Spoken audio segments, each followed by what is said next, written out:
سلام به کانال همگام با ورزش خوش آمدید. ژاوی در حال به دوران مربیگری خود در بارسا پایان خواهد داد که توانست با این تیم 2 قهرمانی لالیگا و سوپرجام کسب کند و در 2 فصل نیز دستش از جام کوتاه ماند. سناریوی گل‌های لحظه آخری لیورکوزن بار دیگر تکرار شد تا رکورد شکست ناپذیری قهرمان بوندسلیگا حفظ شود. برناردو سیلوا و احتمالاً همه بازیکنان بارسا تصور اشتباه درباره ریال مادرید داشتند. برابر سیتی و شب گذشته در ال کلاسیکو ریال از وجه دیگر خود را نمایی کرد. بازی ریال مادرید و بارسلونا با حواشی زیاده به پایان رسید و لالیگا با دلیل نداشتن تکنولوژی خط دروازه مورد انتقاد شدید قرار گرفت. قبل از این که بریم به ادامه گزارش، کانال را سابسکرایب کنید، ویدیو را لایک کنید، با دوستانتان شریک سازید و همچنین کامنت های مقبول خود را زیر همین ویدیو بگذارید.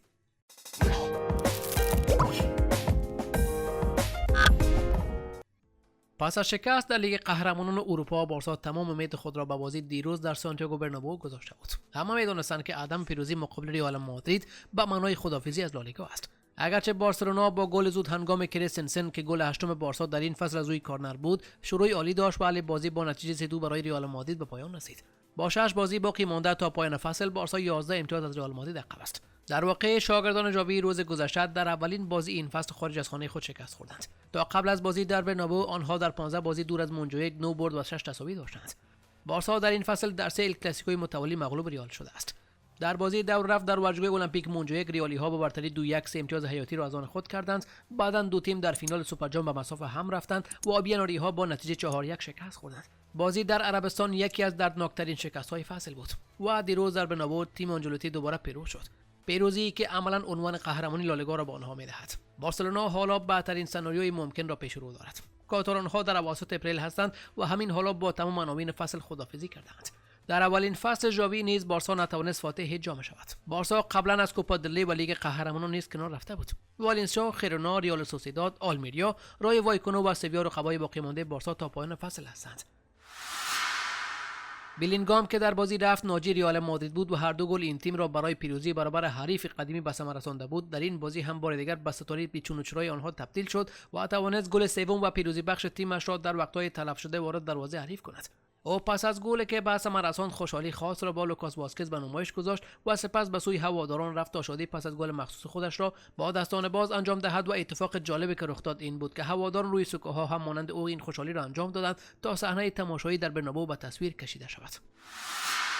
لوکاس واسکز پس از پایان بازی مدعی شد که در فاصله چند دقیقه تا پایان بازی بازیکنان این تیم به یکدیگر گفتند که باید برای پیروزی تلاش کنند و تسلیم نشوند و همین جملات به خوبی دینی ریال مادرید را نشان می‌دهد که حالا یک گام بزرگ به سمت قهرمانی برداشته است. شاگردان کارلو آنجلوتی شخصیت قهرمانی خودشان را در این بازی به نمایش گذاشتند و نشان دادند که می‌توانند در شرایط سخت مقاومت کنند و ماه اپریل فراموش نشدنی و تکرار نشدنی را برای هواداران این تیم رقم زدند. برناردو سیلوا پس از بازی برگشت در مرحله 1/4 نهایی لیگ قهرمانان گفت: آنها سبک بسیار متفاوت با ما داشتن و کنترل کردنشان خیلی دشوار بود چون بهترین تیم دنیا و پاچای این رقابت‌ها هستند و ما احترام بسیار زیاد برای آنها قائل هستیم. این ستاره پرتغالی کیفیت فردی بازیکنان ریال مادرید را تحسین کرد، اما نباید از ویژگی دیگری که باعث شده از آنها سال رویایی داشته باشند چشم پوشی کرد. رختکن ریال مادرید که به خوبی از اهمیت این بازی‌ها آگاه بود هرگز تسلیم نشد. همه آنها بیشتر از خودشان به موفقیت هم‌تیمی‌هایشان فکر کردند. آنجلوتی درباره جو تیمش اظهار داشت: من جوی که در باشگاه و رختکن داریم را بسیار دوست دارم. این روحیه قدرتمند تیمی باعث موفقیت است. ما فوتبال خوب، منسجم و با ایده‌های مشخص را در زمین رعایت می‌کنیم. این مربی ایتالیایی به همراه دیگر دستیارانش از همان روز اول کار کرد که بازیکنانش در والدباس غرق بریزند و امیدوار بودند که در بهترین شرایط ممکن به این مقطع از فصل برسند و همین اتفاق هم رخ داد و همه بازیکنان با تمام توان در زمین حضور دارند. این اتحاد به این معنا است که تک تک این بازیکنان در مقطعی از فصل برای این تیم مهم بودند.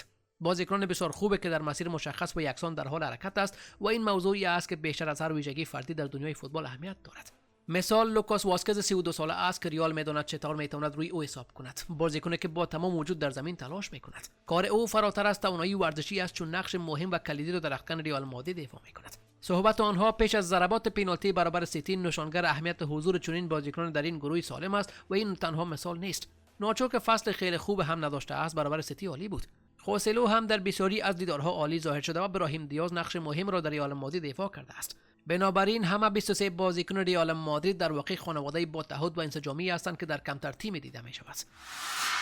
اشتباه ژائو کانسلو بار دیگر باعث شد که بارسلونا تاوان سخت بدهد. او در برابر پاریس سن ژرمن اشتباه نابخشودنی برای بازیکن در این سطح مرتکب شد، اما تعداد این اشتباهات در بازی برای ریال مادرید 2 برابر شد و او 2 اشتباه مرگبار داشت.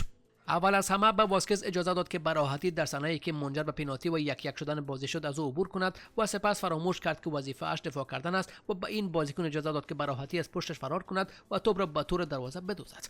پس از بازی برابر پی اس جی بود که او مدعی شد که به خاطر اشتباهاتش که مرتکب شدن نتوانسته است تا صبح بخوابد، اشتباهی که از آنها درس نگرفت و بار دیگر همان مشکلات را در برنابئو به وجود آورد. کانسلو که هنوز بازیکن منچستر سیتی به حساب می آید و امیدوار بود که فصل آینده به صورت دائمی به بارسا ملحق شود، یکی از بهترین بازی‌ها در طول دوران فوتبالش را انجام داد. او به شکاف بزرگ در بین شاگردان ژاوی تبدیل شد و ریال هم با استفاده از همین نقطه ضعف و سختی آنها را تنبیه کرد. اشتباهات عجیب در تصمیم گیری و عدم توجه او به شرایط باعث شد که عملاً رقابت برای قهرمانی لالیگا برای این تیم به پایان برسد. او این توانایی را داشت که با گل‌ها و پاس گل‌هایش امتیازات را برای این تیم برمغان بیاورد، اما در این حال 3 امتیاز را هم در الکلاسیکوی برگشت از تیمش گرفت.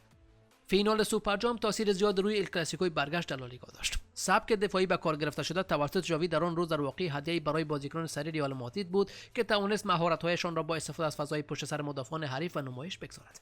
بارسا سعی کرد این سبک را کنار بگذارد، اما فشار زیاد این تیم باعث نشد که ریال مادرید هراسان شود. 11 بازیکن منتخب کارلو آنجلوتی به این تیم اجازه داد که توپ را با آسانی به گردش در بیاورد. بازیکنان مانند لوکا مودریچ و جود بلینگام که میدانند چطور نیازهای هم تیمی‌هایشان را متوجه شوند، درک محیطی خوب دارند و میتوانند پاس‌های ارسال کنند که ساختار دفاعی حریف را به هم بریزد. ال کلاسیکو همیشه بازی خاص است. مهم نیست که دو تیم در چه شرایط قدم به این بازی بگذارند، آنها همیشه به یکدیگر نیاز دارند و نباید از جنبه احساسی این دیدار هم عبور کرد. چیزی که در این بازی مهم است به حد ارزشمند و بزرگ است که باعث می شود مسائل دیگر به اهمیت جلوه کند. ریال مادرید در ابتدا اشتباهات روی گلی که دریافت کرد داشت و بارسا هم 2 گل که هر دو روی اشتباه کانسلو بود به حریف تقدیم کرد و همچنین نباید از اشتباهات کرباسی گذشت که در محوطه جریمه برخورد بی‌دلیل به واسکز داشت. اگر در چنین دیدارهای تا این حد اشتباه کنید، طبیعی است که زمین را با شکست تلخ ترک کنید و با نومیدی و یاس راهی رختکن شوید. لالیگا در جریان بازی یکشنبه شب ریال مادرید و بارسا با دلیل نداشتن تکنولوژی خط دروازه به شدت مورد انتقاد قرار گرفت و خابر تباس رئیس لالیگا به این موضوع واکنش نشان داد.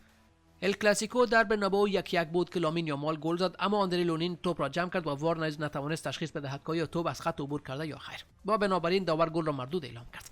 لیگ‌های مانند لیگ برتر انگلیس مجهز به تکنولوژی تشخیص گل هستند و می‌توانند چنین حوادث را در عرض چند ثانیه بررسی کنند و داوران با دریافت سیگنال روی ساعت خود متوجه می‌شوند که گل باید مردود شود یا مورد قبول قرار بگیرد.